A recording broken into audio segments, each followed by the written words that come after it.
He wasn't penalized, but could be fined for unsportsmanlike conduct. The real issue is, though, why was Manziel listening to taunts? Manziel and head coach Mike Pettin on his actions. Why is what wrong? Why is it a negative? I mean, I don't think it's a positive.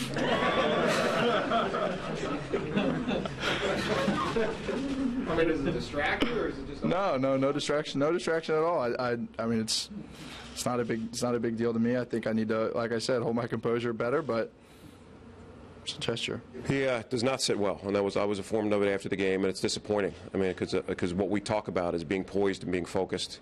That you have to be able to maintain your poise. That's a big part of all football players, especially the quarterback, that we have to keep our composure. So that's something that we will obviously address with them. Is that something you factor into when picking a starter, or do you go simply on what you see performance-wise on the field? No, it's whoever gives us the best chance to win the opener will be the starter. All right, especially the quarterback, he must maintain his composure. So what exactly happened? Redskins safety Ryan Clark was on Mike and Mike earlier this morning and explained what could have set Manziel off. I can tell you what the statement was that set him off. The statement was, "This isn't college anymore, and these people are faster than you are," and he didn't like it. And that was me cleaning up the statement, but that's pretty much what it was. All right, there it was. Stephen A. Smith.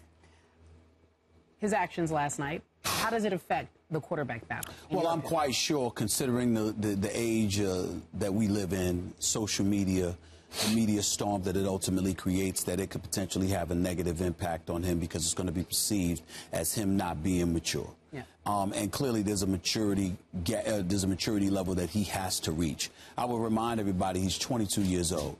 He's in his first year out of college. And by the way, I think it's much ado about nothing. And I'm going to go as far as to say all of these NFL pundits and aficionados, I'm going to call everybody out right now. It's getting to be a bit sickening. If I'm here, I'm under the impression that Johnny Manziel flipped his finger at the fans, which I obviously would think would be egregious because you can't react to them.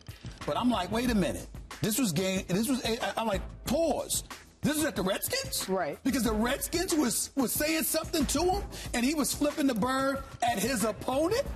Excuse me, are we not overreacting to this now? Mm-hmm. It's a bit ridiculous. I mean, I'm watching Sports Center, I'm listening to radio, I'm watching the networks, and I'm like, Johnny, listen, it's not that big of a deal, but you can't react like they can't be hearing the fans. You got to tune them out. Come to find out, it wasn't at the fans at all. It was at the Redskins.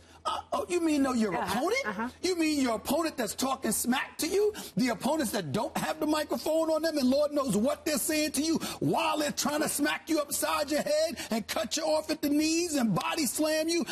I keep going back to what I told you when I ran into Cam Chancellor, the leader of the Legion of Boom. And he's at the ESPYs, and he's like, has he been hit yet? That was his whole thing because, cat's going to go at him. Yeah. So here you are, knowing that guys are going to go at you. Now, please don't get me wrong.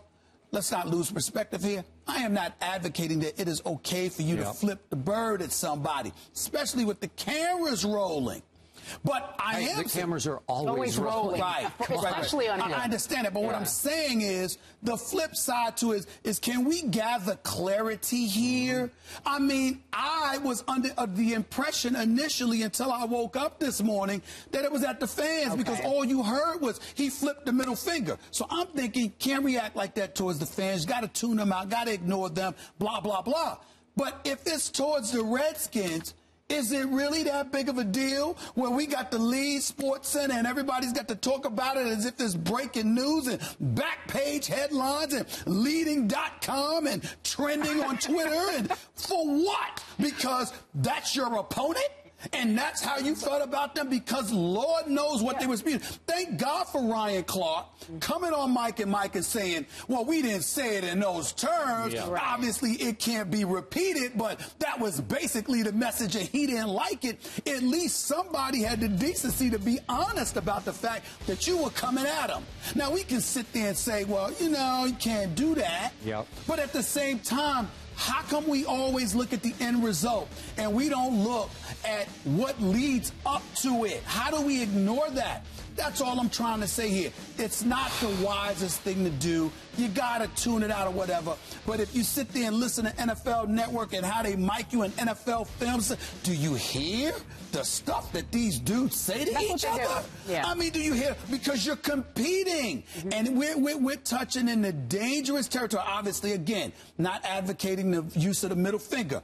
But we're touching on dangerous territory when we want to try to police how cats are going at each other. They're going at each other like this all the time. Some of the stuff that is said is far more egregious than somebody flipping the bird at you. All right, that's all I'm trying to say. Though. So, again, should it be a factor in this quarterback battle? I don't think it should be, but I think it will because it's Johnny. And that's the bottom line. It's Johnny Manziel, so everything's going to be blown up in the astronomical proportions, which I think in this particular specific incident is ridiculous. You're competing. You're competing. I pretty much agree with everything you just said. I did not love this. I do not condone it. I don't ever want to see it from him again. Now, silly me, when I first saw the flash of it, I was hoping it was some weird signal that he was giving to his coordinator and sideline, like I want a new personnel group to come in. But no, it was over the shoulder. And let's be clear about this. He didn't turn and face and give the double bird, right?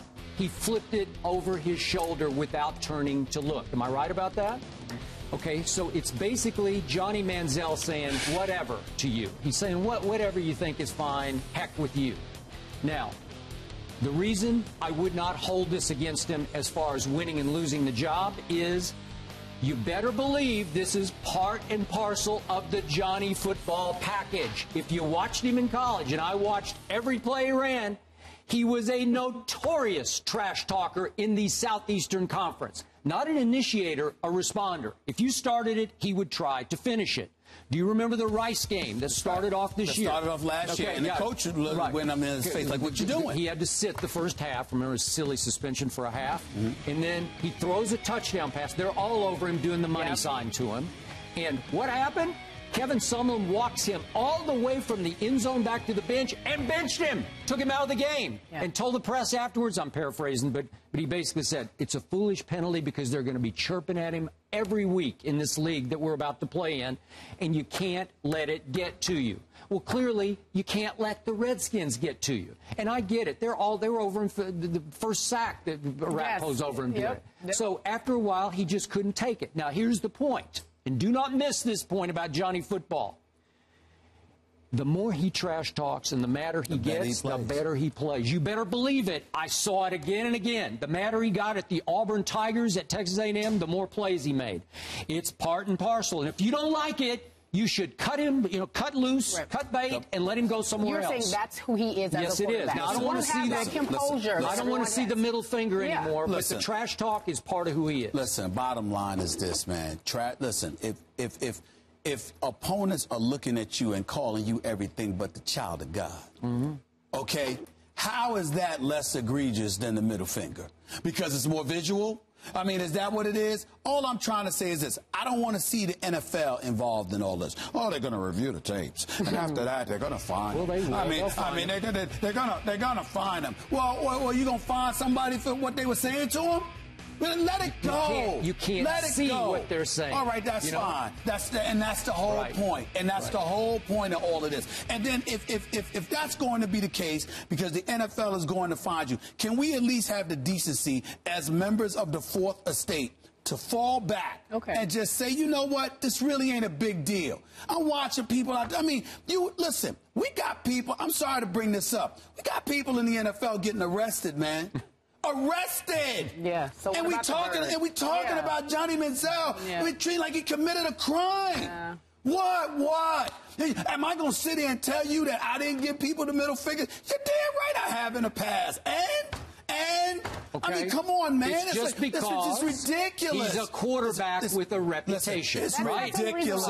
It's not. Listen, it's ridiculous. I'm just saying, fine. The NFL got to fine him. Fine. But us, as members of the Fourth Estate, can we fall back, pump the brakes, calm our damn nerves, and really put things in its proper perspective? You're going up against the Redskins. They're having their way with you physically. They're putting pressure on you. Receivers are dropping passes. You're underthrowing, overthrowing dudes. It's a frustrating evening, and they're talking smack to you, and you flip them the bird. Can we not act like the man committed a daggone crime? Can we do that? All right, no crime committed here. We all agree the Redskins